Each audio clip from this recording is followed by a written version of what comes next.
تو لیکن اگر یہ سنت طریقے پہ ہو جائے تو یہ سونا اور اٹھنا دونوں عبادت ہو جائے. رسول اللہ صلی اللہ علیہ وسلم جیسے باطناً پاکیزہ ترین انسان تھے، اسی طرح ظاہراً بھی آپ بہت خاص طور پہ جھوٹے خواب میں یہ کہنا کہ میں نے رسول اللہ صلی اللہ علیہ وسلم کو دیکھا. اور اللہ تعالیٰ کی جو بہت ساری نعمتیں، اس میں ایک بڑی واضح نعمت جو دنیا میں ہر آدمی ہی کو چاہیے ہوتی ہے اور کرتا ہے، وہ ہے لباس اور ہمارے یا گنجا رہنا زیادہ مسلمان ہونے کی علامت ہے. یہ بات بھی غلط ہے، گنجا رہنا کوئی زیادہ مسلمان ہونے کی علامت نہیں ہے. رسول اللہ صلی اللہ علیہ وسلم کی مبارک پیاری معطر سنتیں اور ہماری عام زندگی اور اس زمانے میں ہاؤ ڈو اپلائی دیم.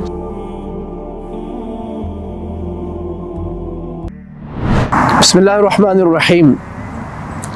رسول اللہ صلی اللہ علیہ وسلم جیسے باطناً پاکیزہ ترین انسان تھے، اسی طرح ظاہراً بھی آپ بہت پاکیزہ صفائی ستھرائی کا حکم دینے والے. یہاں تک کہ دوسرے مذاہب کے مقابلے میں اسلام کے جو خاص امتیازات ہیں اس میں ایک صفائی ستھرائی ہے. اللہ کے نبی صلی اللہ علیہ وسلم نے ہمیشہ صفائی ستھرائی پاک رہنے کا حکم دیا ہے.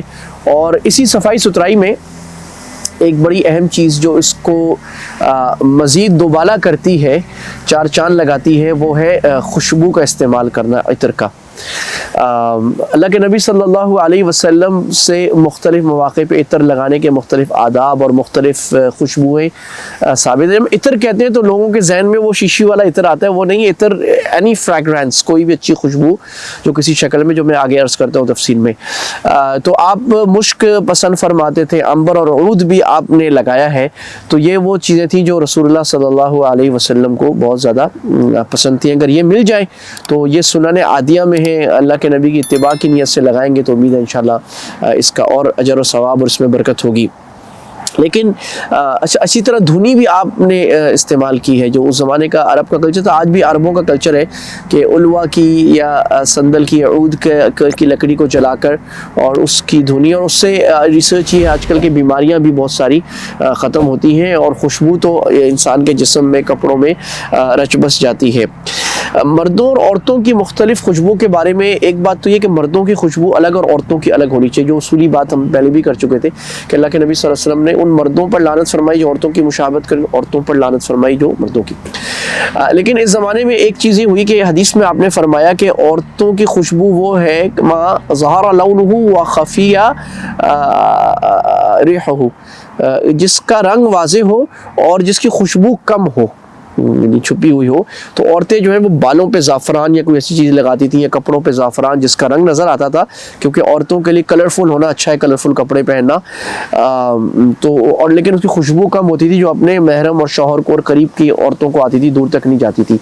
اور مردوں کے لیے وہ ہے ما خفیہ لونہ وظہر ریحہ، جس کی خوشبو زیادہ مہکے اور جس کا رنگ کم ہو، کیونکہ مردوں کے لیے بہت زیادہ رنگ برنگے کپڑے پہننا یہ اچھے نہیں ہے. یہاں تک کہ آپ صلی اللہ علیہ وسلم نے ان عورتوں کے لیے جن کی خوشبو دور تک جائے، آپ نے لعنت فرمائی کہ جو عورت باہر نکلے اور استعطرت، اس کی خوشبو دور مردوں تک بہت زیادہ جاری ہو، فہیہ کذا و کذا، تو ایسی ہے، یعنی اشارہ یہ کہ اچھی عورت نہیں ہے.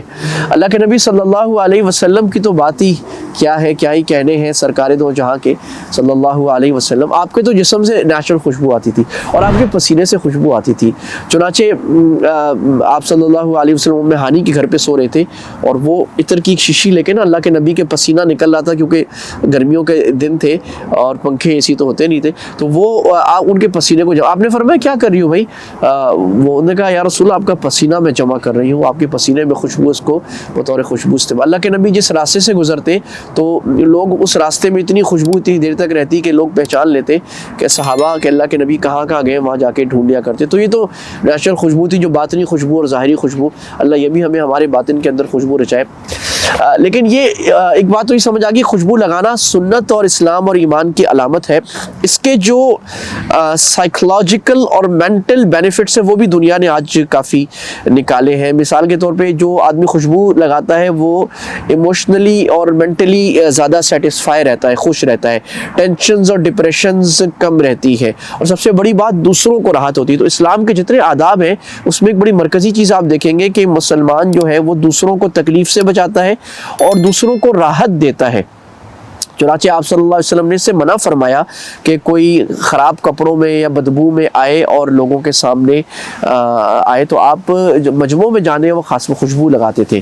تو کون سے موقع ہیں جس میں خوشبو خاص طور پہ لگانا سنت عام تو ہے ہی؟ ایک نماز سے پہلے، کیونکہ فرشتے پھر آتے ہیں اور وہ جو نماز میں آدمی ذکر کر رہا ہوتا ہے اس کو اپنے منہ سے لیتے ہیں۔ آپ صلی اللہ علیہ وسلم جب تہجد میں اٹھتے تھے تو آپ صلی اللہ علیہ وسلم خوشبو کو لگاتے تھے، یہاں تک کہ نہیں ملتی تو ازواج مطہرات کی جو بکسے ہوتے تھے اس میں ہاتھ مار کے دیکھتے تھے کہ کہیں نہ کہیں خوشبو ہو، تو آپ خوشبو لگا لیا کریں، کیونکہ فرشتے قریب آتے ہیں اور انسان اللہ کے قریب آتے ہیں اور عبادت میں ایک بڑا ذوق لگتا ہے۔ آپ خوشبو لگائیں نا، میری عادت ہے، میں نے اپنی والدہ محترمہ سے سیکھی کہ وہ سجدے کی جگہ پہ اچھی سی خوشبو لگا لیتی ہے، تو آدمی سجدہ کرتا ہے، لمبا کرتا ہے اور ایک عجیب کیفیت اس میں بنتی ہے، کیونکہ خوشبو سے انسان اللہ کے قریب آتا ہے۔ ایک روایت میں کہ خوشبو لگا کے جب نماز پڑھی جائے تو 70 گنا زیادہ اس کا ثواب بھی ہوتا ہے۔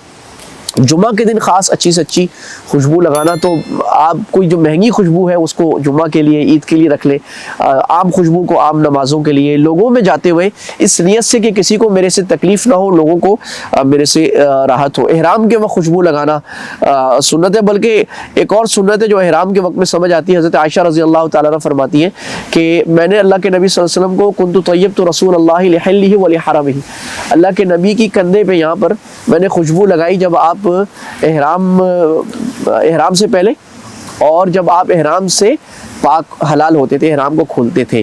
تو میں حج میں ہوتا ہوں تو ساتھیوں سے کہتا ہوں کہ بھئی یہ بھی سنت ہے، اور جو بیویوں کے ساتھ آئے وہ اس سنت کو پورا کر سکتے ہیں، اور جو بغیر بیویوں کے آئے وہ اس سنت سے محروم رہیں گے۔ تو بیوی کا شوہر کو لگانا، اور اسی طرح شوہر کو بیوی ثابت تو نہیں لیکن قیاس سے ہی بھی سمجھ میں آتا ہے کہ شوہر بھی بیوی کو لگائے۔ میاں بیوی میں آپس کی محبت اور آپس کے ریلیشن انٹیمیشن کے لیے اچھا ہے، میاں بیوی کے تعلقات جتنے زیادہ محبت والے ہوں، جتنے زیادہ آپس میں شدید محبت ہو، یہ شریعت کے اور اسلام کے اتنے موافق ہے، اور اس کے لیے جتنے ٹولز جدید زمانے کے پرانے جائز جو استعمال کیے جائیں وہ کرنے چاہیے میاں بیوی کے تعلقات کو خوشگوار کرنے کے۔ اس پر ہم آگے کسی وقت بات کریں گے۔